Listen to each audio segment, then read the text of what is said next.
Mark, thank you so much for coming. Steve, it's an honor and a privilege. It really is. You wrote this book called Hard Pill to Swallow, My Manic Memoir. I did. What inspired you to write this book? I would go to AA meetings and I'd share for 2 minutes on the podium. And at the end of the meeting, they were all swarming around me going, "Where's your book? Where's your book?" Because the story is that compelling. Yeah. It is indeed that compelling. So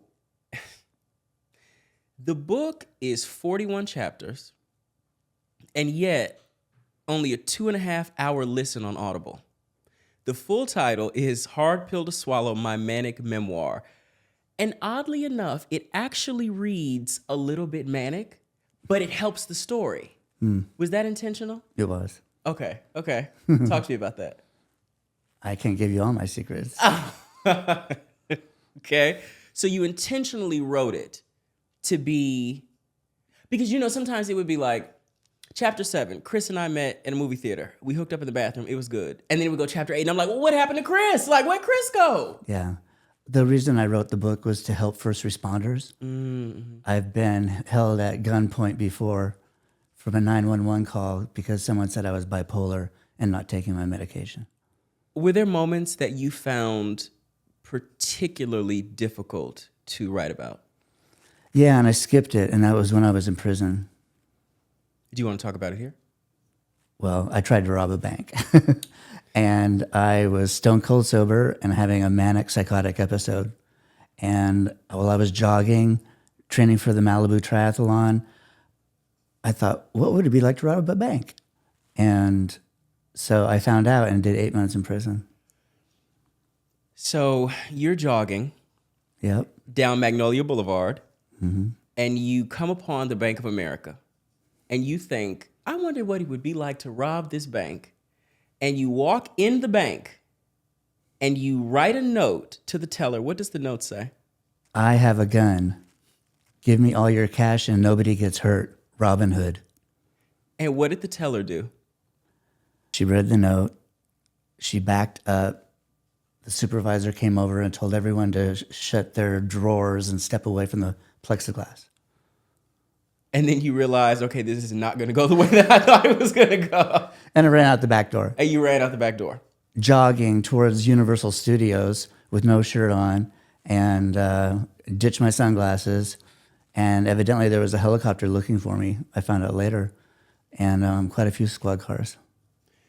And they didn't catch you that day. How No. did they end up catching you, Mark? The following morning, I was in rush hour traffic to see if my 72-year-old female roommate had gotten out of jail or not, because I told the police that she had bitch slapped me, and I wanted it documented, and I knew that would get a rise out of her, and it did, and she went to jail. So I was going back the next day. I'd been up all night partying with 2 girls, made a salmon dinner for them at 4 a.m. and took them home at 5. And I forgot to mention I was in drag. And I called 911 when I got on the fender bender, and I said, "This is Annie Lennox, and I just had a car accident." 5 police cars showed up. Not a good day for me. I kicked one of the policemen. So there's assault, and that's a felony. And they bring you in on a 5150. Yeah. And they give you a drug to calm you down. It calmed me down, all right. It calmed you down, and in that process, you confess to being the person who had attempted to rob the Bank of America the day before. Yeah. Wow. And then 8 months in jail. Busted. Yeah. What did that teach you? Oh, man. Take your goddamn medication. That's really what it taught me the most. And when everything's honky-dory on the medication, you think, oh, I don't have to take it anymore. I feel great. I can get out of bed today. I don't want to rob a bank today. And it's been a roller coaster ride for 30 years of trying to get the right meds. There are at least 10 times throughout the book, you mention that you would forget to take your medication or wouldn't take the medication. Right. And each time it would lead to a manic episode. Yep. Was it forgetfulness, or at a certain point was it neglect of self? It was a neglect of self. Yeah. And I can see that now, but I couldn't then. Because the first 3 times you said you forgot, I was like, okay, he forgot. But then the 4th and the 5th and the 6th and the 7th, I was like, wait a second. This is beyond forgetfulness. It was truly neglect of self. Yeah. Self-sabotage. Yes, Mark, because it seems like every time something was going well for you, you would forget to take the medication, go into a manic episode, and then it would be complete self-destruction after that. Yeah. You'd gotten into a relationship, you forgot to take the meds, and then sabotage. Yeah. You see that now. Yeah. What do you think about those episodes today? Manic depression is a really funny thing, and it's a real fine line between the two sometimes. And I'm just glad I'm alive. There are several times I put my life at risk. What does it mean to you today to be alive? I have good friends around me. I have a great relationship with my parents. You know, and this is my mother who at 83 years old posts on Facebook, "It's happened again." And the last time I was in jail, I made criminal threats against my apartment manager with witnesses. That's the key ingredient. And I spent 90 days at LA Men's Twin Towers. And yeah, it's harrowing what happens. It's harrowing what happens in the jail. At Twin Towers, is that different? Was that experience different than when you did the 8-month stint for robbing the bank? I did 5 months at LA Men's Twin Towers, and then I did an additional 3 months at Wasco State. So it was broken up there a little bit. Is prison what people think? You know, I see prison scenes on TV now in a whole different light. Is there truth to it? Yes. What is something that surprised you about prison? There's kind of an underlying agenda that no one really talks about much. It's almost like you have to be a member of the club to be in on the shenanigans. And there was a lot of fighting. There was a lot of drug use in prison, and I wasn't ready for that. The fighting part, I would assume most so. So it's almost like having to be in a club. And strangely enough, the club, it's criminal, right? Like it's... And I don't know why these guys are in here. They could have murdered somebody, beat somebody to death. It could be a drug charge. You don't know. Yeah, and I have to pick my friends carefully.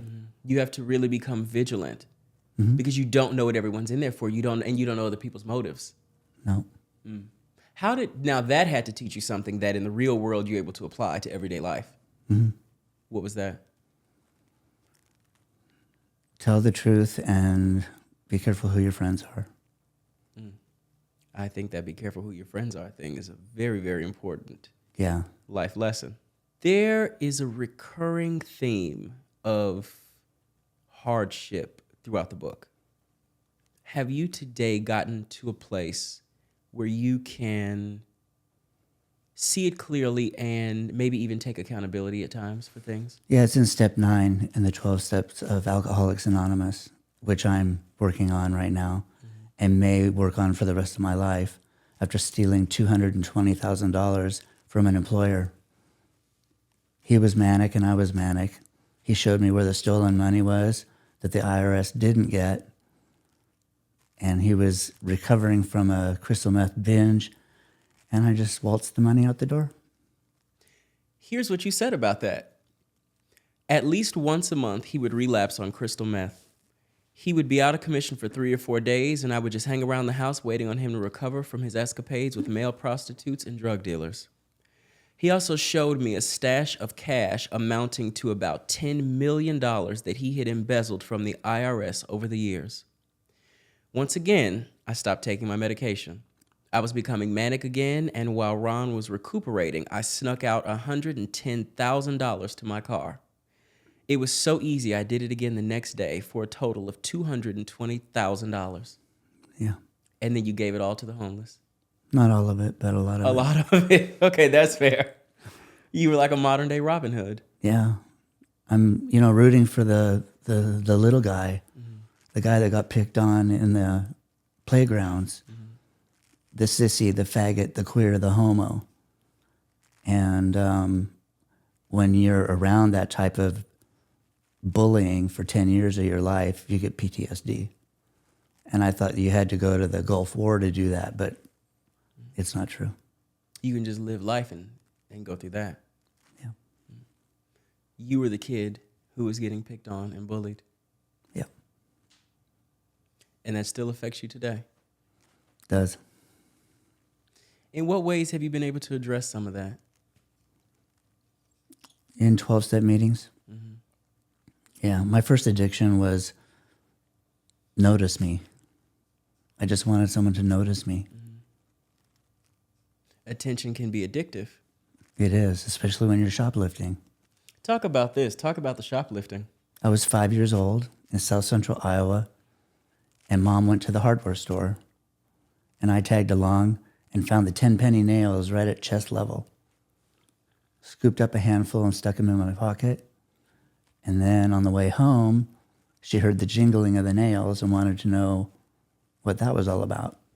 So we went back to the hardware store to teach me a lesson, and the general manager of the store said, "Isn't that cute? Let's get him some wood so he can build something with it," which sabotaged my mom's plan. Mm-hmm. And I was rewarded for shoplifting. She made you go back because she wanted to punish you and she wanted you to learn a lesson about shoplifting. Mm-hmm. But the shopkeeper rewarded you for it instead.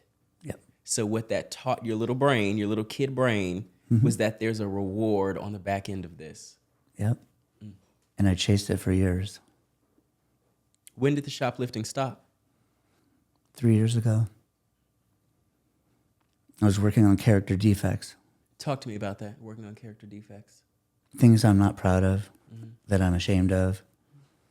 A lot of boundaries or not boundaries. And that's what happened my freshman year in college with the 35-year-old ex-Marine. Mm-hmm. He crossed some boundaries, and I was 17 and didn't know what to do. What were some of those boundaries he crossed? Personal space, acting out,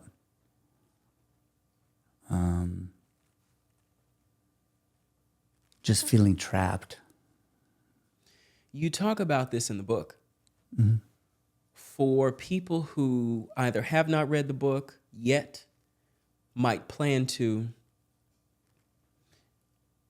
what happened with that 35-year-old Marine when you were 17? Yeah. What happened?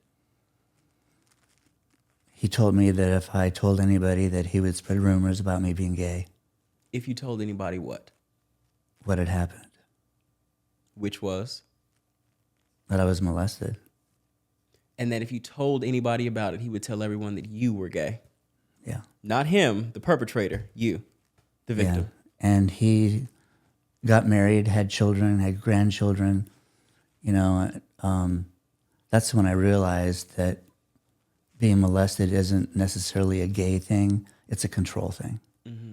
And he could have probably done it to women in his life as well. Mm-hmm. It was just a control thing.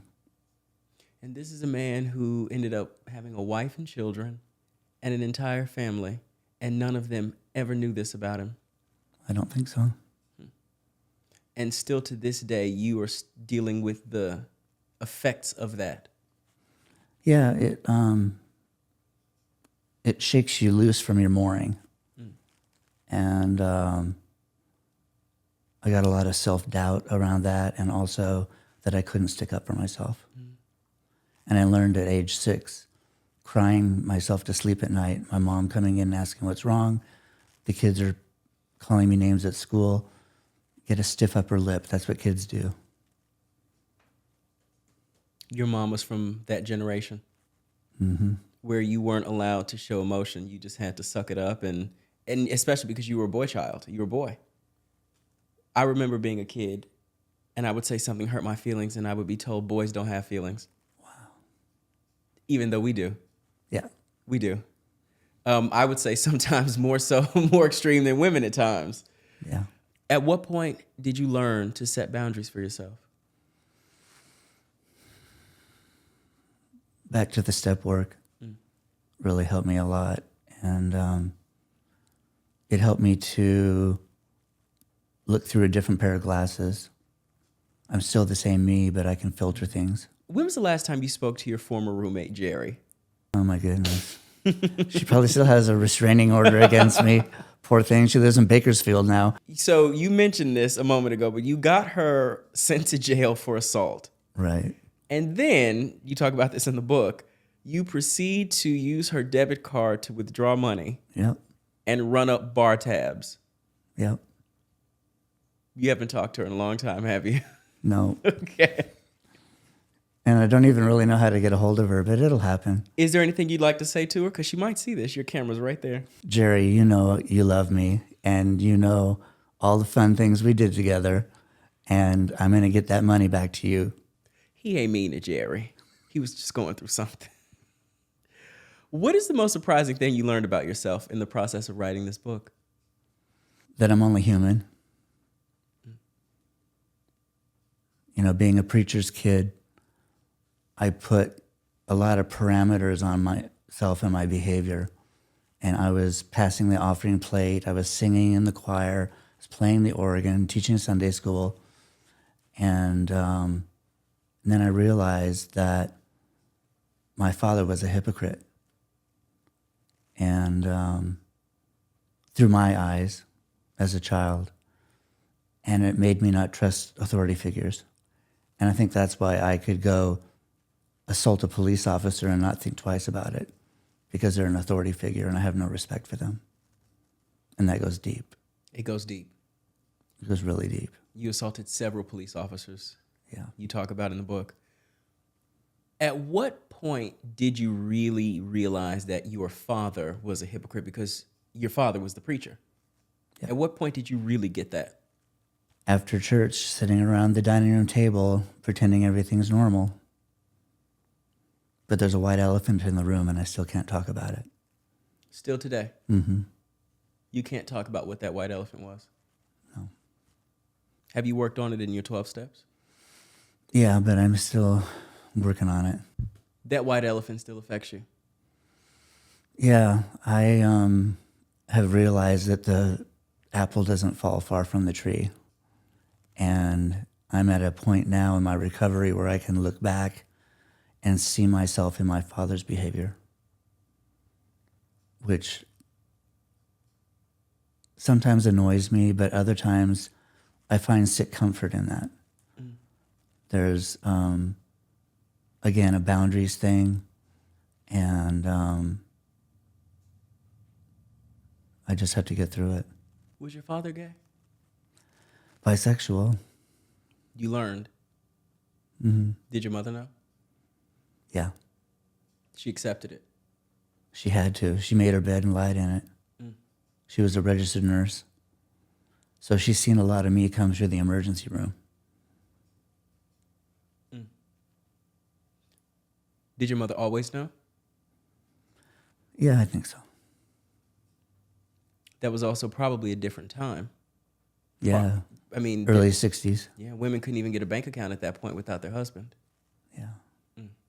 Did your mother ever deal with that? I lived in Palm Springs for a while, and they stopped through town to visit on their way to somewhere with a fifth wheel pulled behind their pickup truck. And my mom was in tears in the car. My dad was in their car, and my mom was in my car. And she said, I don't know if I can take it much longer. And I said, what? And she said, how your father mistreats me. And I knew then that there was only so much I could do to fix the fix. And it was sad. Did they ever divorce? No, married for 64 years. And then are they both still alive? Mm-hmm. They're still married? Yep. Have you had a chance to talk to your father about any of this? Yeah, I did. when I got sober, I started having repressed memories of things that had happened to me, but like around age 4 or 5. And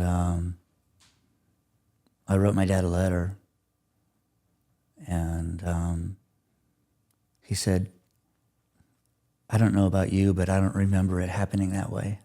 Mm. And I thought, what a weird thing to say. I don't remember it happening that way.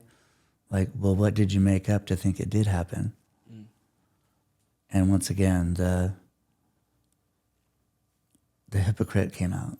What I have come to know is that when parents are backed into a corner and confronted with an uncomfortable conversation that may paint them in a bad light, sometimes they get selective amnesia. Mm-hmm. It's convenient to not remember something because you can't be held accountable for something that you just simply don't remember. Right. Even if you force yourself to not remember it or remember it completely differently to the point where it makes you feel like, are you crazy? And you know you're not. Well, I'm certified in 2 states. Well, sure, that. But as far as this circumstance is concerned, you're not making it up. No. Right. What has your mother said about it? I've tried to ask her so many times and I can't. You can't ask her? No. It's something that she's carried with her for 60 years. And will continue to. And has dementia and Alzheimer's now. Mm. She still knows who I am, but she can't remember what she had for breakfast. Mm. Stuff like that. So you'll have to find closure yourself, separate from your parents. Yeah. Maybe this book will help. It has already. Mm-hmm. Yeah. Mm-hmm. And I dug up a lot of stuff. I'm sure. And now I'm trying to decide, do I sweep it back under the rug? Mm-mm. And I can't. It's out now. And you're going to help a lot of people. Thank you.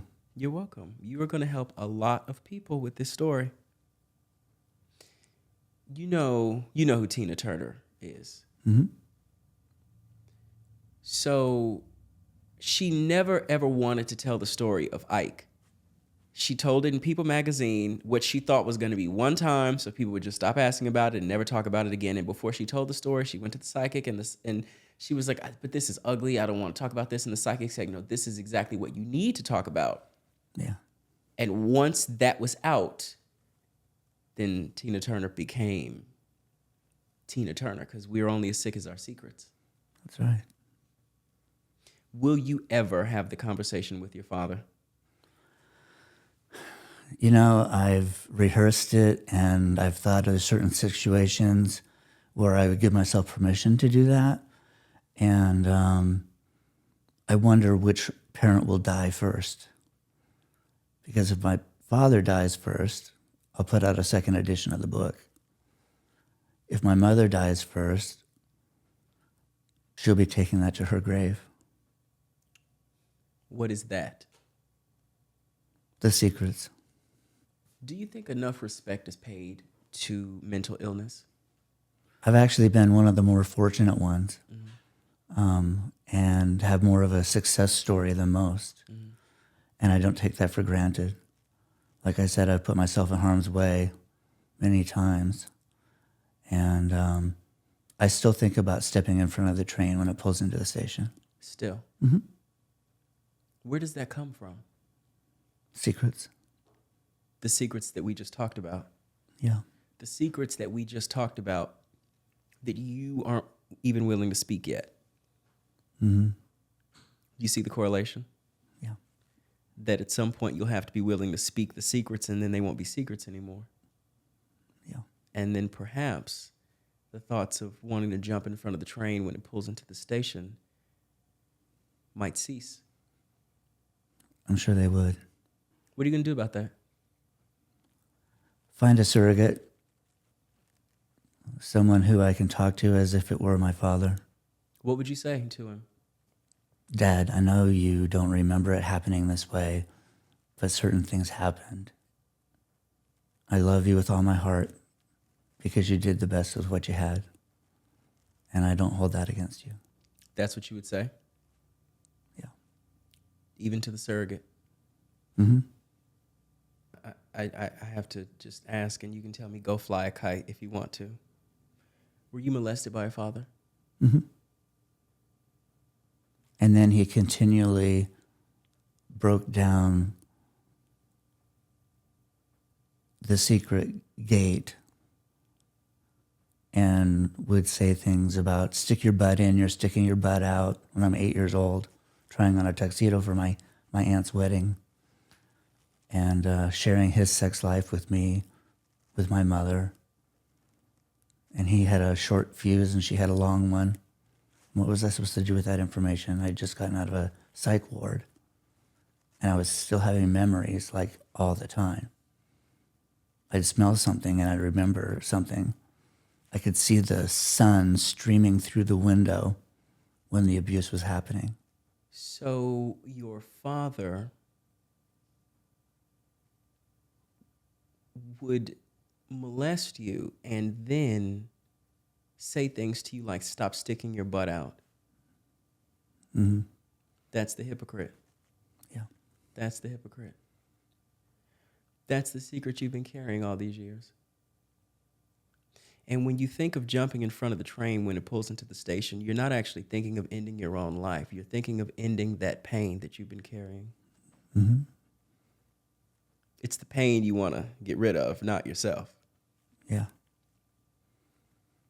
And I chose to find the humorous side to things in my story because some of them are quite outrageous and others are unbelievable. And again, it was first responders who I want to help the most because police shouldn't go to a 911 call when someone's having a psychotic episode. They don't know what to do. They don't know how to deal with it. They're not trained in that. And I got my nose broken while I was in cuffs when it happened. They put cuffs on you, slammed you on the ground face first. You got a broken nose. And they still took you in on a 5150. Yeah. What do you think is the fix there rather than police officers show up in a situation like that? Should there be a department of people who are trained to deal with it, who show up either with the police officers, probably with them, or maybe even a little bit before? Yes, definitely. And it's happening in some cities around the country, and you hear about it more and more. Your experience when you were a child is the through line of this entire book. It's the through line. All of the acting out, all of it was from that. At a certain point, you were addicted to tattletelling. Yeah. In the book, you talk about a time when you snooped on a minister's computer when you worked at a church and you basically found porn on it. You put the images in a presentation and you presented it to the members of the board, ultimately getting the minister fired. Yeah. Did that have anything to do with your father? It had everything to do with my father. And I've still never made amends to that preacher. And I just can't. You saw that minister being the hypocrite that you saw your father being. Yep. Your father was a minister. This guy was a minister. Your dad was a hypocrite. This guy was the hypocrite. And you called that out. You did to that minister what you hadn't felt empowered enough to do with your father. Yeah, and that's been my whole struggle is my sexuality. I'm bisexual, and it's really confusing for me. I thought you had to be one or the other. And I've ended up so many times with married men who have kids. And I think until I heal that with my father, I'll keep attracting bisexual men into my life. Secretly bisexual men at that. Yep. So it's almost as if you have just recreated your father in every same-sex relationship that you've ever had. Mm-hmm. Do you feel like you may have also recreated your mother in the heterosexual relationships that you've had? Maybe. Now, being, if a person were 20 years old and bisexual today, that's very different Yeah. than when you were 20 dealing with being bisexual. What was that for you at that time? Because when you were 20, what year were you born? 63. So that would have been the early 80s. Right. You would have been bisexual right in the middle of the AIDS epidemic. That's right. That had to be different. Yeah, there was a lot of shame and secrets and whispering and, and I'd been raised in a church where that behavior wasn't acceptable. And so I had a lot of things pushing and pulling. And, I still can't believe I did get married. I had a wife. She was old enough to be my mother. And there's the other key, is my healing to do with my mom is wrapped up in Andrea. And you've helped me reinforce two very private things that I may regret. But sitting here with you today, I'm glad it came out. I'm glad it came out as well. And part of me doesn't think that you will regret that, because that's truth. Yeah. And if there's one thing that I have picked up so far in this conversation, it's that hurt people really do hurt people. Unhealed parents create trauma wounds for their children. Especially the time that you were raised. I mean, your parents would have been the silent generation. They were probably born in the 20s. No, the 40s. The 40s, okay. Yeah. But they were 21 when they had me in 63. Okay, so that, I don't know, boomer silent, it's in there somewhere. But definitely a generation where children were better seen than heard. Mm-hmm. Children were not looked at as actual human beings on any level. And the crazy part about it is they had been children themselves before they became adults. Yeah. Just the fact that you can't put two and two together and really realize that this child is going to become an adult, and maybe you should be careful with what you do. There was no respect paid to it. Right. And yeah, that's truth that came out. And I don't know. I don't think that you're going to regret that. Thank you. You're welcome. I think if anything, it'll bring healing. And that's what I worry about my mother, is that I won't get to say goodbye when she has all her faculties. Where is she? Seattle, Washington. How often do you see her? It's been 2 years. By choice? Mm-hmm. Your father's there too? Yeah. So you've never had a conversation with your father about his bisexuality? We didn't call it that. But no, he, over lunch at the spaghetti factory, told me about his sex life with my mom, and he had a penis pump. And I was like, I had just gotten out of a psych ward for the first time. He's about to send you back. Oh my God. I don't want to know this about you and my mother. Put you back in. Oh my God. So, it was just things like that. There are so many people, we'll just specifically talk about men because that's an experience we can relate to, who carry the shame of that secret all their lives. There are men who are looking at this right now, who are in relationships with women, engaged to women, married to women, who are carrying the shame of that secret. Yeah. And they don't realize the damage that it is not only doing to themselves, but is going to do to their family. You can't carry a secret like that. You can't carry that kind of thing and it not do damage and wreak havoc. There's just no way. There is one thing I left out of the book. 20 years ago, I got invited to the lower lot at Universal Studios to see the first read-through. And the man who created it, I had sexual relations with over a 10-year period. And he's still married to wife and their 2 kids. And I might get sued for saying this, but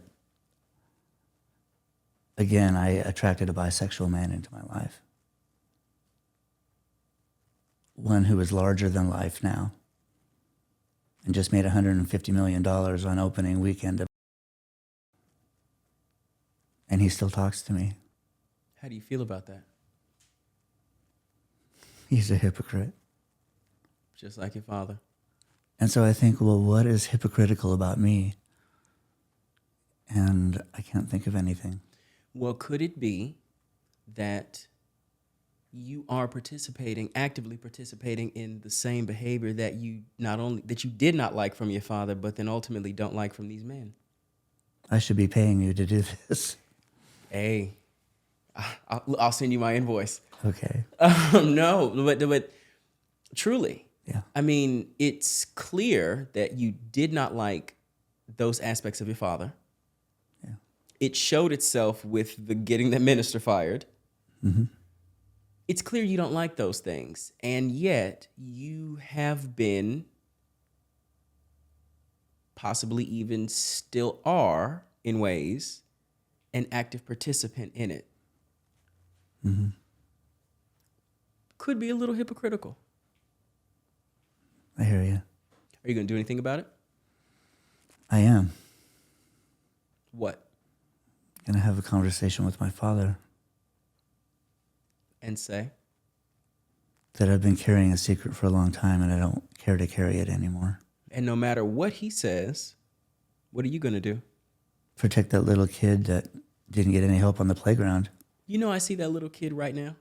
You know that? No. 7-year-old Mark, I'm looking at him right now. A little bit taller. We gained a little weight since we were 7. Hair, a little gray right there on the roots. But 7-year-old is still sitting there. In your demeanor, he's there. Still needing to be protected. And guess what, Mark? The only person who can protect 7-year-old you is you. It's not going to be your mom. It's not going to be your dad. Yeah. It's not going to be, as you have learned, it's not going to be drugs. It's not going to be alcohol. It's not going to be sex. It's going to be you. That's a hard pill to swallow. It's the hardest pill to swallow.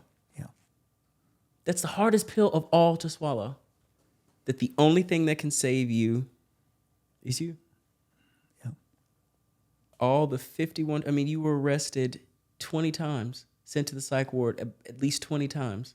Yeah. Each time you were sent to the psych ward, what was going on in your mind? Do you remember? I was in survival mode, in fight or flight, mentally. Just wanted to get through it. One of the final things you say in the book is, I believe in a higher power that I choose to call God. How has God helped you through this journey? It's really interesting because I gave up on God at 17, crying myself to sleep every night, asking for the gay feelings to go away. For years I did that, and God never made them go away. So God was an angry God, a punishing God, until I got therapy and realized that maybe the hardest pill to swallow is going to be a confrontation with my father. It's like the final boss in the video game. Do you still actively have relationships, with married men? No. How long ago was the last one? 2011. So you have made some progress in that arena. Yeah. You talk about things like drug addiction, sexual abuse, domestic violence, police brutality. What message do you want people to know about police brutality?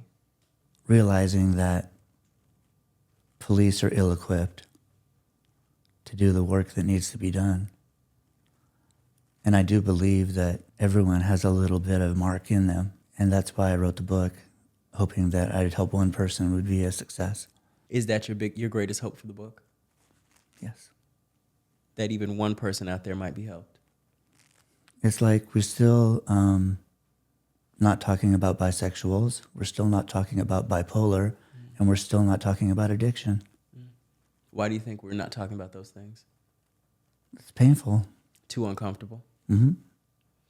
You know, I think as humans, we have a desperate need to categorize things and label them for our own sanity, our own sake. Gay and straight, that's easy, right? Yeah. Bisexual and everything in between, because sexuality is a spectrum. Gay and straight are just the extremes. Yeah. Bisexual, well, let's just call that the middle point, and then everything else, it's anybody's guess, right? I think that the reason people don't talk about that is because then one would have to admit that everyone's on that spectrum, including themselves. Yeah. That's a hard pill to swallow, too. It clears the playing field. I mean, you see it, right? You see it there's women who have been in intimate relationships with other women, but wouldn't date a man who has ever had a sexual relationship with another man. You see it in people like your dad, Mm-hmm. you know, people behind the pulpit who live one way and secretly, and then, you know, preach a whole other thing. That's a hard one. Societal pressure doesn't make it any easier. Mm-hmm. Why do you think we don't talk about bipolar? It's the crazy people. And it's now, I don't want to say optioned for a movie, but my goal is to make this a feature film. At first it was going to be a documentary for first responders. I think you have a wonderful blueprint here for a screenplay. Thank you. You're welcome. What would you say, perhaps, to a critic of this book? I would just ask them to keep an open mind and to walk a mile in my shoes, if it's all possible. The name of this podcast is Things I've Learned. Mm. What is something you've learned, Mark? We're all judgmental, but less judgment is better. How are you today, Mark? How are you today?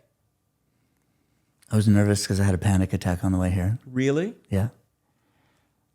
Why? Because of my bipolar medication. From taking it or not taking it? Taking it. It gives you panic attacks. Yeah. And I never know when they're going to hit. Mm. And I brought in just enough adrenaline through the door that I felt like I could do this. You have to psych yourself up. Mm-hmm. How are you feeling sitting here? Very relaxed. Mm-hmm. Very comfortable. I feel very close to you. I appreciate that, Mark. And likewise. Thank you. You'd be surprised at people you meet in the lift. Is there anything else you want to say?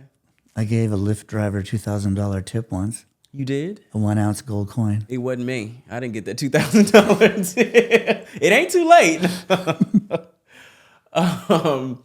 Was there anything else you wanted to say? No, I really appreciate this. Of course. You've helped me. I'm glad.